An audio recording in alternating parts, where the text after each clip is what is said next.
এক ব্যক্তি দুইটা প্রশ্ন করেছে, কোরআনে নবী করিম সাল্লাল্লাহু আলাইহি সাল্লাম সুপারিশ করবেন এ ব্যাপারে কোনো আয়াত আছে কিনা।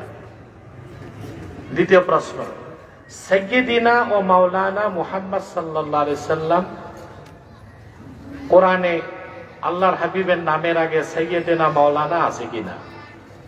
যে প্রশ্ন করছে আমি চিন্তিত তার মাথা ঠিক আছে কিনা। তাই সে কি শুধু কোরআন মানে, হাদিস কি মানে না?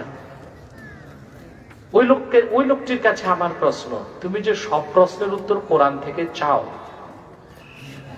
তো তুমি কি নামাজ পড়ো কিনা, এটা প্রশ্ন। যে নামাজ পড়ে থাকো, তা নামাজের কথা কোরআনে আছে, 5 ওয়াক্তের কথা আছে, কিন্তু ফজর নামাজ 2 রাকাত,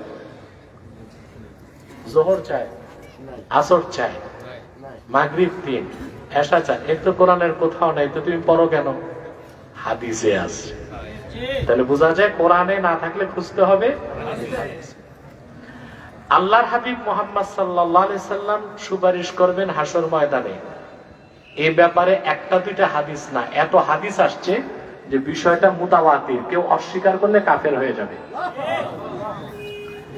ইবনে হাজার আসকালানির ফতোয়া, ইন্নাল আখবারা বিশাফাআতিন নবী সাল্লাল্লাহু আলাইহি ওয়াসাল্লাম قد بلغ حد التواتر। আল্লাহর হাবিব মুহাম্মদ সাল্লাল্লাহু আলাইহি সাল্লাম সুপারিশ করবেন এই ব্যাপারে যে হাদিসগুলো এসেছে তা তাওয়াতুরের দরজা লাভ করছে।